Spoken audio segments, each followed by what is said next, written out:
In this McKinsey-style case interview, Eli Gentle, who's a former McKinsey Engagement Manager and a current management consultant case coach, leads a fascinating case discussion.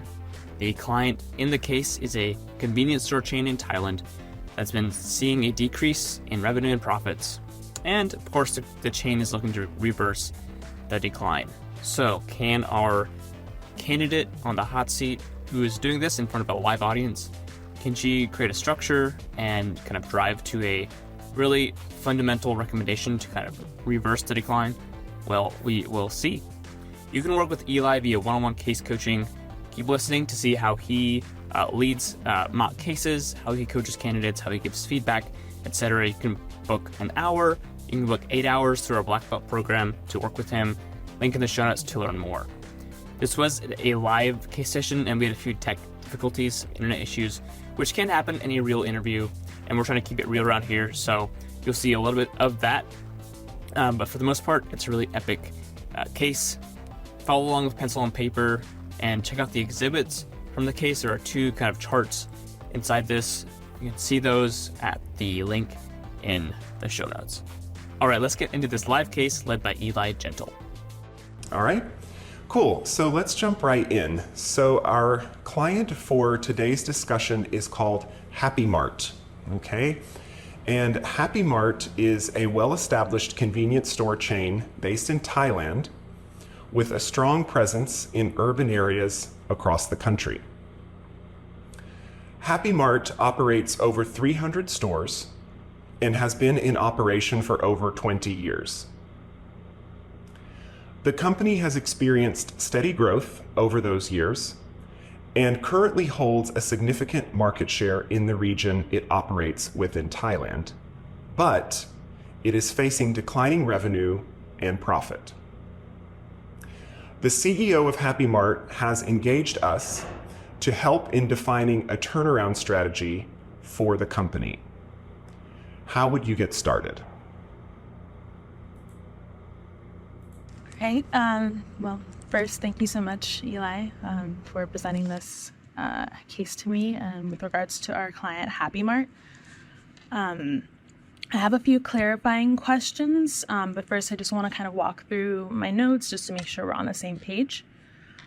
So our client is Happy Mart, a convenience store chain in Thailand, predominantly in urban areas.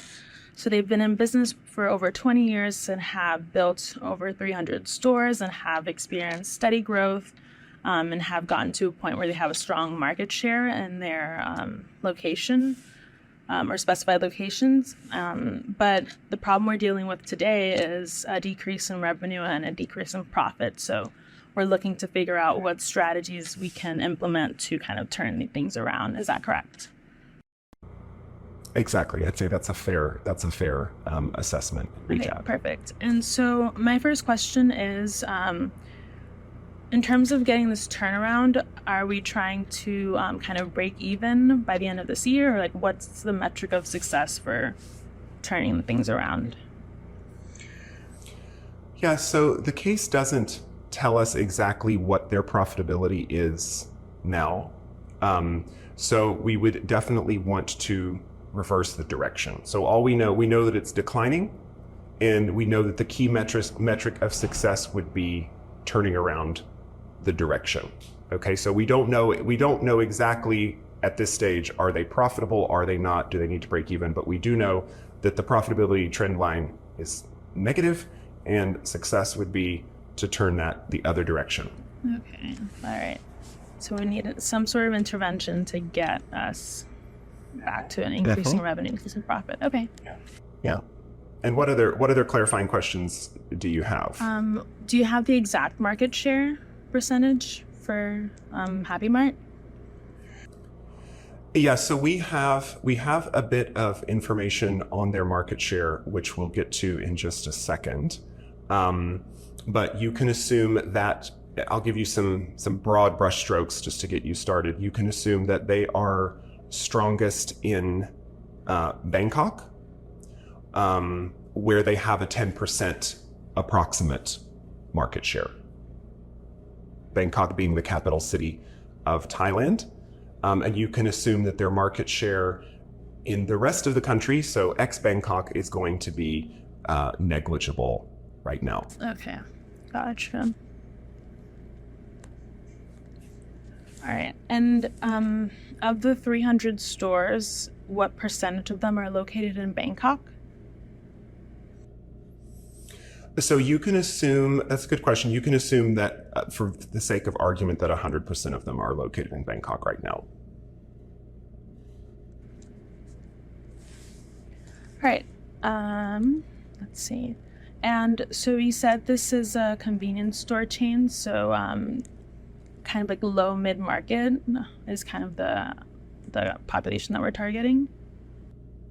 Yeah, you can assume that customers want cheap prices, so they're price sensitive, but they also require a nice, bright, clean premises and a wide assortment of products in convenient locations. And what products do they sell at the convenience store? So you can imagine, I would say, to give you a benchmark that might be closer to home, you can imagine kind of a product assortment like a 7-Eleven that you would see kind of in the United States. Gotcha. Okay, awesome. Thank you so much for answering my questions. I'm just going to take 1 to 2 minutes, no more than 2, to sort of structure my thoughts and figure out what the best approach should be. Great. Sounds good. Take your time. Thanks so much. Hey, Strategy Simplified. Japheth here. Really quickly wanted to share about our upcoming Strategy Sprint Consulting project happening in January 2024. What is it? First of all, it's a virtual US-based consulting project where you crush a strategic problem for a real-world client in a team of 6. This program is especially transformative for experienced professionals needing a refreshed work experience to cover a skills or experience gap, international students needing US-based work experience, or non-business majors like liberal arts or advanced degrees who need business or consulting specific work experience. Strategy Sprint will help your resume stand out from the crowd. There are just a few spots left for the January Strategy Sprint. Check out the link in the show notes to learn more and to join. All right, let's get back to the episode. All right, so I've taken some time to flesh out my thoughts a little bit. I'm going to walk you through kind of what I'm thinking about, and maybe we can decide on a direction to go in. Great. Let's hear what you got. All right. So in the past 20 years, Happy Mart has seen steady growth, but now we're dealing with this decrease in profitability. So first, I want to look at why revenue has been decreasing. In terms of number of products are we selling less than usual? And then in terms of how much the products cost, are they priced kind of lower in the market? We're trying to understand the pricing schematic for those. And then not only is revenue decreasing, but you said profit is decreasing. So I want to understand and maybe do a cost analysis. So maybe costs have gone up over the years due to inflation or additional expenditures required for variable costs. So maybe maintenance requires a little bit more support, maybe personnel, there's a lot of turnover, or maybe the compensation structure is something to look at with respect to the personnel. And so after looking at revenue and then profit, then I think it would be important to do a market or industry analysis. So first looking at competitors. So was there a 7-Eleven substitute that came into the market that kind of disrupted things for Happy Mart? And then just overall the market landscape with respect to the population of the consumers, kind of like how has that population changed over the past 20 years? Are they still looking for this price sensible, wide assortment sort of establishment, or has the population grown to desire something else? And so I think it'd be important to understand what the end consumer goals and needs are as well. Does any of this stand out to you, or do you want to discuss any in particular? So I just want to make sure that we're on the same page here. So I have 3 buckets. I'm hearing the first one is looking into why revenue is declining, which you would divide into basically price and quantity, or price and product. Then the second one is completing the profitability analysis by looking at the other side of the profitability equation, which is to say cost, external factors such as inflation, but also internal factors such as variable costs or expenses, operational expenses. And then the third bucket would be market/industry analysis, which then you've broken down into competitors and consumer trends, essentially. Okay. Which would you want to start with? Where would you, if this was your ingoing structure and you were on a team where this was your work plan, so to speak, where would you want to begin? So, since we've been experiencing steady growth over the past 20 years, perhaps I think my hypothesis initially could be that we've seen revenue growth, but perhaps costs have increased. So I would like to look at costs and see if there are any trends in that. Okay. So I think, costs would be one area for sure, and the other area would be what you highlight in your third bucket, which is kind of what's happening in the market.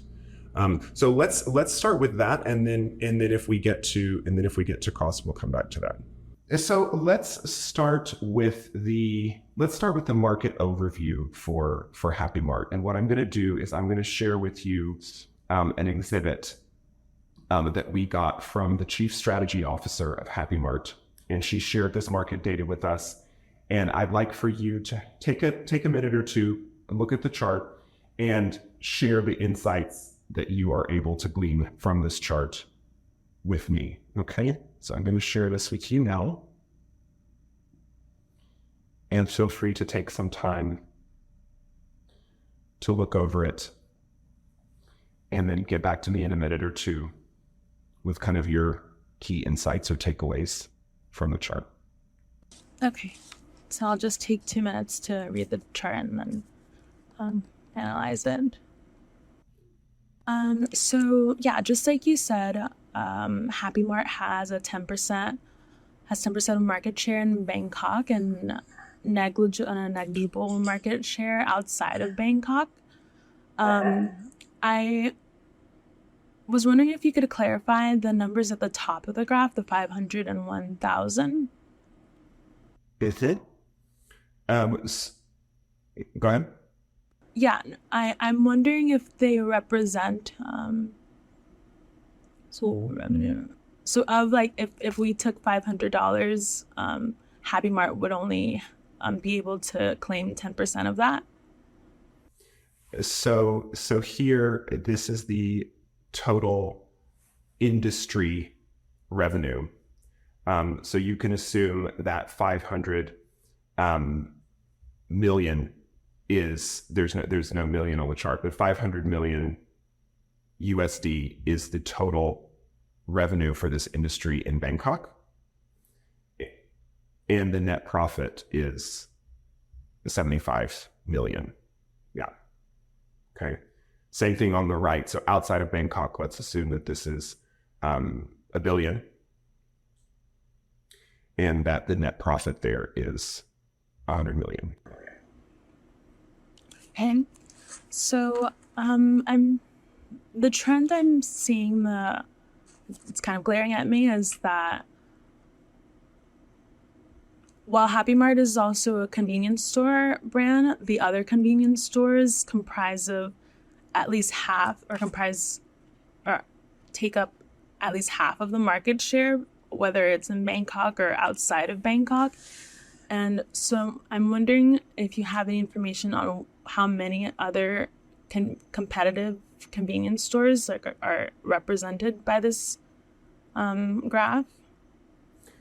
So we don't have the exact numbers, but I think you're definitely on the right track. And I think what we're trying to do here is sort of identify the trends or the themes that are emerging between both Happy Mart and competitors in Bangkok versus ex-Bangkok, without maybe knowing exactly how many outlets there are. Okay. And so in terms of consumers looking for price sensible, clean wide assortment products. Is it safe to say that the pharmacies, hypermarts, all these other stores are active competitors for Happy Mart or of Happy Mart? Yes. Mhm. Okay, gotcha. So in terms of speaking only about Bangkok, the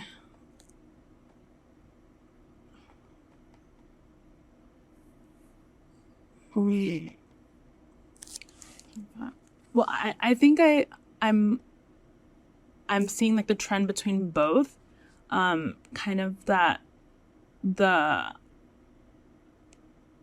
what the competitors.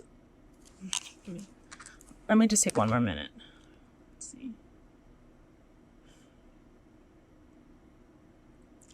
So it looks like the other convenience stores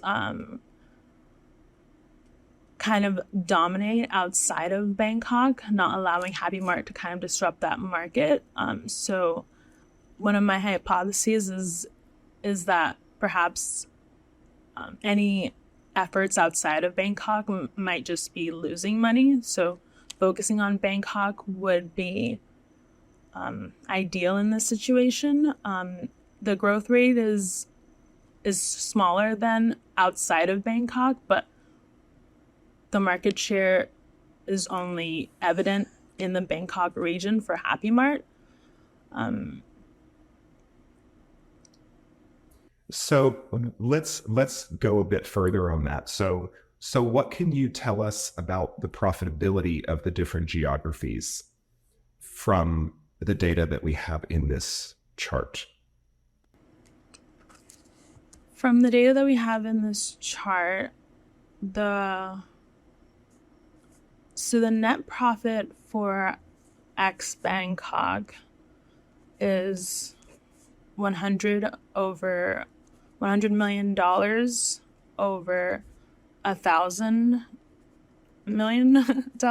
You don't worry about the zeros. You can just do the math with the zeros that are here, because percentage wise it'll be the same. So you can save yourself the zero headache. Okay, thanks. So about 10% of or net profit margin is about 10% for outside of Bangkok. And then for within Bangkok, we have about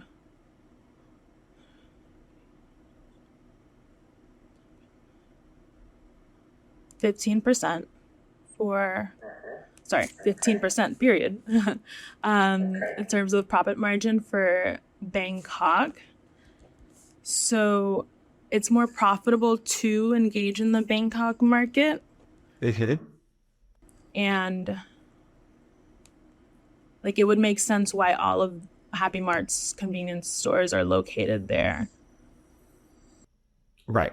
So if you were to summarize kind of the key messages of what we've discussed so far in this chart, what would be the kind of 3 key takeaways that you would want to share back with the Chief Strategy Officer of Happy Mart who gave us this data? So this chart is communicating that there isn't much of a presence or opportunity for Happy Mart to engage outside of Bangkok because they have a negligible market share in other regions of Thailand. Even though the growth rate for ex-Bangkok is higher than that of Bangkok, the profitability in terms of the profit margin is higher in Bangkok. So Happy Mart definitely has an opportunity to kind of deepen their influence on the market in Bangkok. Okay. So the Chief Strategy Officer came back to us and she basically said that the problem with Bangkok is that it's saturated. It's saturated and as we saw in the chart, it's highly fragmented. So it's very unlikely that we will be able to find the opportunities we need in Bangkok to be able to, as they say, move the needle, right? So if you fast forward the tape a few months, discussions have progressed to discussing Happy Mart's expansion strategy outside of Bangkok. Okay. And the Happy Mart executive team has identified Phuket as the next city for Happy Mart to expand. And they've shared some store level data with us. Okay. So fast forward, we know that Bangkok is saturated. And as you correctly mentioned, it is more profitable if you look at the margins. But in terms of saturation, it's also highly saturated and therefore we need to look elsewhere. So I'm going to share with you another exhibit. Okay. And what I'd like for you to do now is to share with me the insights that you can gather from the following exhibit that is regarding the opportunity of opening a store in Phuket. Okay. So that's coming up right now. And you're welcome to take a minute or two to look at this. You're welcome to write down any numbers and let me know how you wish to proceed. So I'll just take another 2 minutes to read and jot down some notes. Go right ahead. That sounds great. Are you targeting firms like McKinsey, Bain, Deloitte, BCG, or Accenture? Then join our Black Belt program. Black Belt is a structured case prep program that combines expert coaching with a self-paced prep curriculum.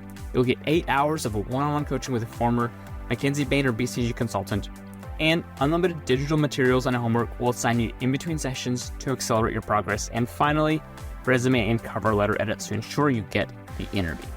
80% of Black Belts who complete the program land at least one offer inside consulting. If you're ready to land your offer and change your career trajectory, join Black Belt today. Link in the show notes to learn more. And the average transaction value per customer is $2 per visit. That's correct. $2 per customer per visit. Mm-hmm.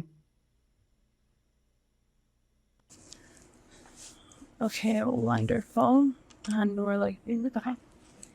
So given this exhibit, I'm looking at two things, kind of like the fixed costs and then the variable costs.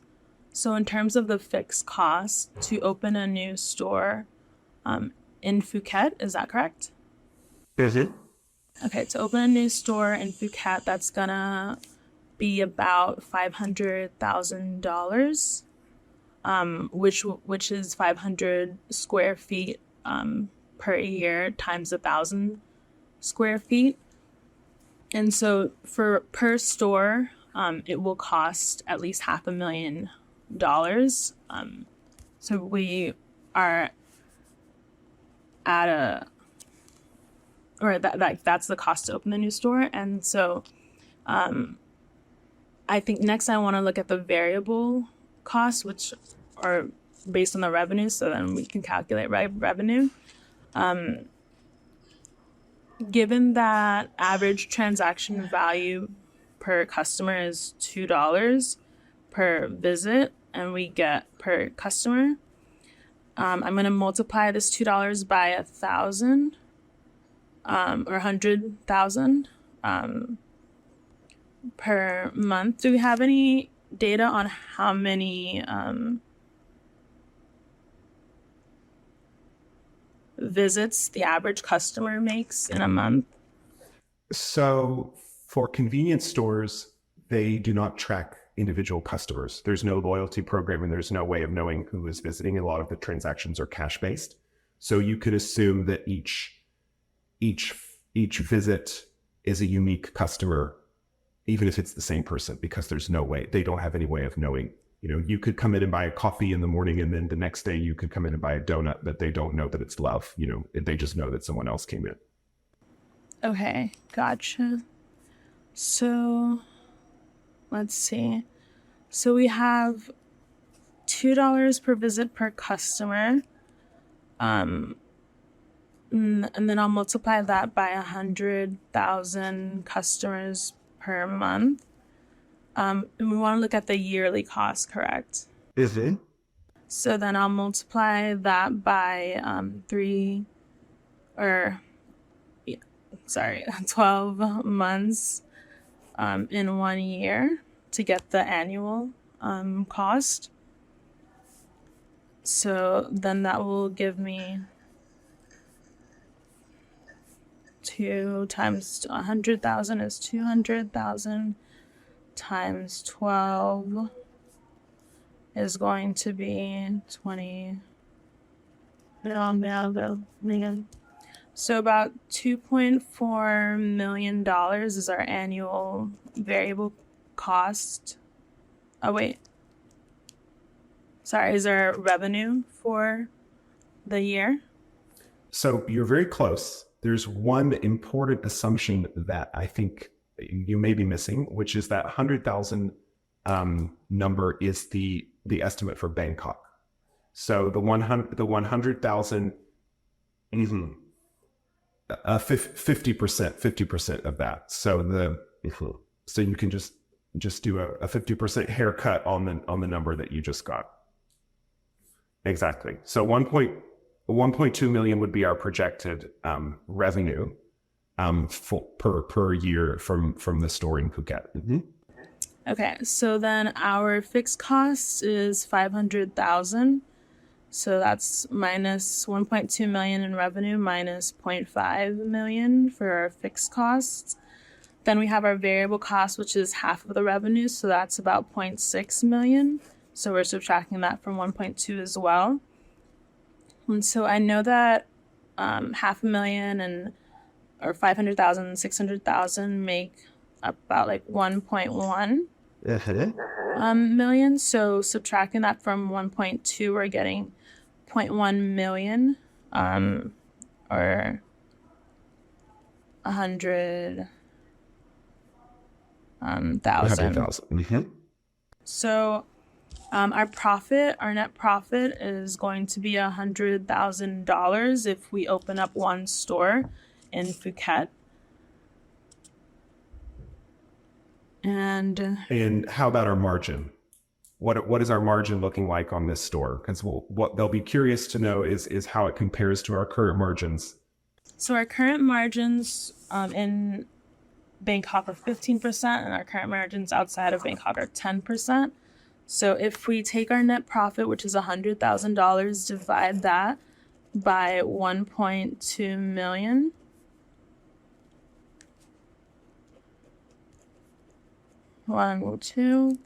we get, which is 1/12. Sorry, I didn't say that out loud. But that's going to be a little less than 10%. So, can you get a little bit closer? Can you get a little bit closer for me? Not closer to the microphone, closer to the number. It will. You are correct. It will be less than 10%. That is, as we would say at McKinsey, directionally correct. But can you get closer to the exact answer for me, please? Of course I can. I would be honored and delighted to. So that will be about 9%.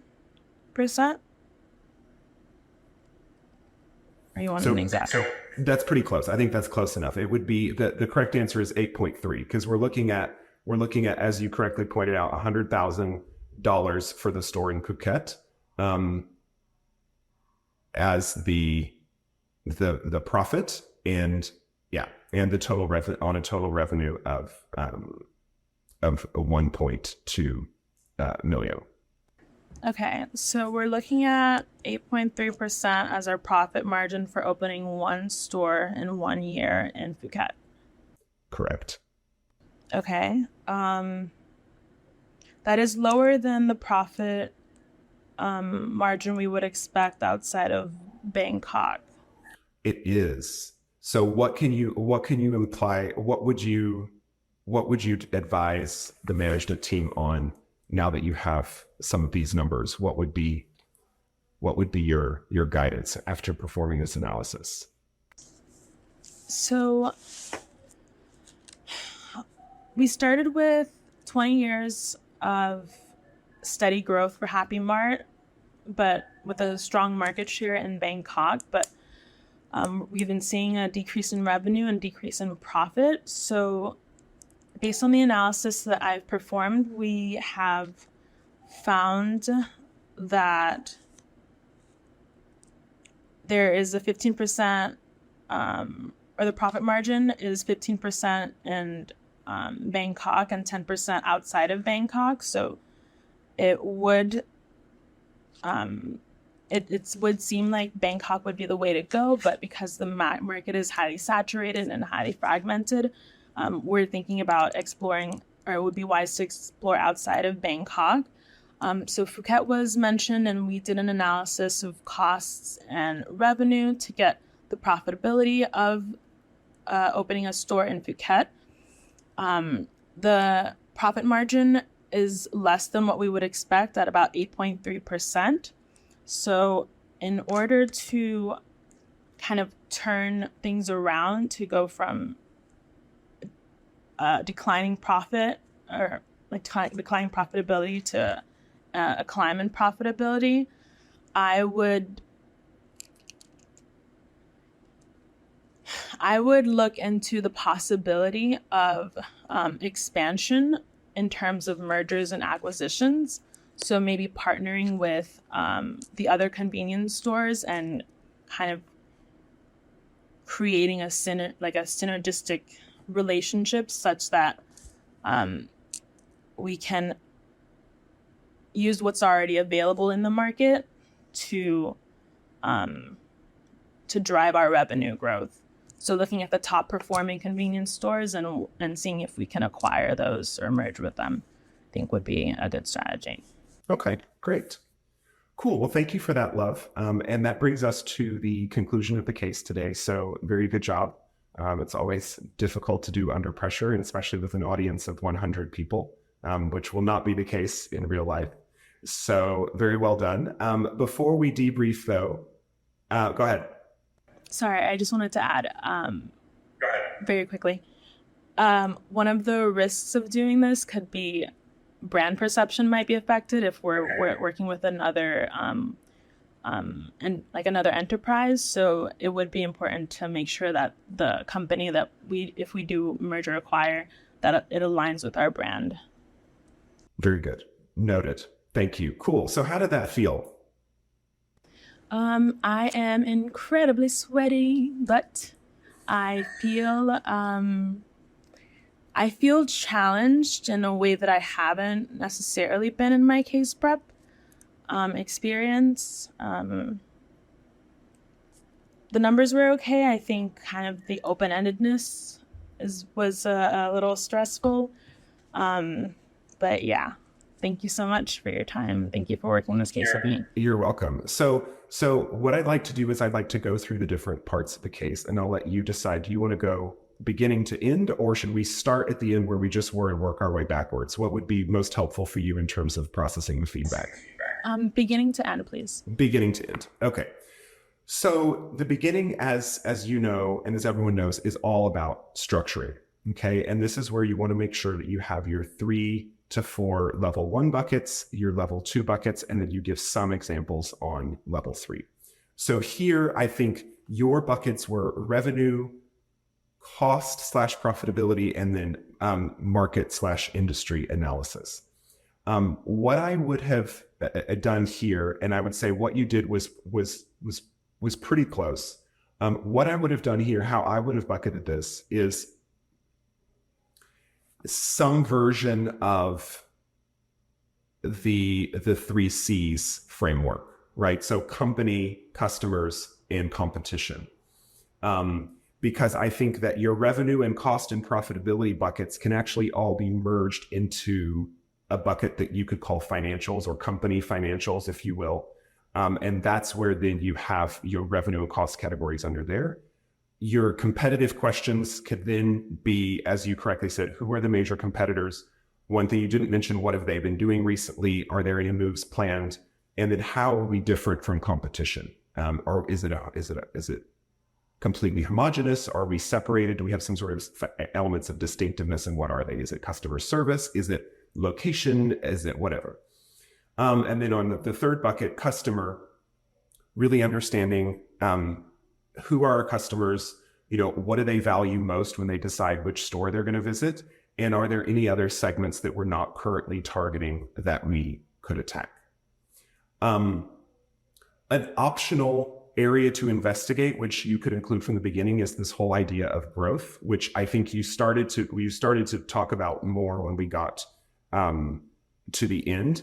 But you are welcome to have a separate bucket that is, growth or mergers and acquisitions, which is, can we look at merging or acquiring, attractive targets in this space, or whatever the case may be, right? So kind of a 3, possibly 4 bucket structure, pretty close to what you have, but I would have included revenue and costs under the same bucket of company financials, and then have competitors and consumers in their own little buckets.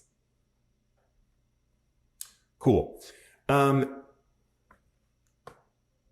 the second part, which was around the fragmentation and the breakdown, I think here sort of the big takeaway, and you got most of them, was basically about Bangkok being fragmented and saturated, us not having any presence outside of Bangkok, and also the fact that the margins were different in both places. So I think you did a good job there.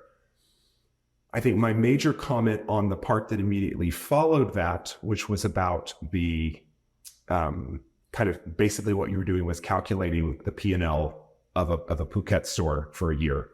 The part that was really the most important part there to realize was that this 8.3 or 9% margin that they could expect in Phuket is going to be margin dilutive, meaning they're used to a much higher margin than that. And so the question here really becomes to the CEO, are you trying to grow your revenue and profit in dollar amount? Or are you trying to increase your margin or maintain your margin and your profitability in terms of percent? And this was an important nuance that we didn't quite get to. But this is, I think, for me, the margin dilution point is, I think, the key thing that separates a very good performance, which is what you gave with maybe a distinctive performance, is having that element of margin dilution there and saying, hey, you need to think about your priorities, Happy Mark, because if you're just looking for growth, you have to get out of Bangkok. But you need to know it's going to cost you margin, even though it's going to be adding to your revenue and your profit overall. So I think that would be the big thing there. And then I think on the final question where I asked you to synthesize your recommendation for the top team, there you're welcome to ask for time, by the way. And I think you should feel free to ask for time at any point in the case, including the very end, to gather your thoughts. And then you take, maybe 45 seconds to a minute. And then when you come back to it, you try to be a bit more brief, a bit more succinct in terms of, top down, these are the 3 points. These are the risks, and that's it. Right. So those would be my key, feedback points. I think you did a great job throughout and a great job on the math as well. So any questions for me before we wrap up? I know you have a hard stop in 2 minutes, so I want to make sure that we let you go before you need to go. My biggest question has to do with exhibits. Is it better to take time and kind of give the high level big picture, or take time and then go through like each major insight? I always say big picture and then deep dive where necessary, right? Always communicate top down. This is the key message. These are the 3 supporting points for that.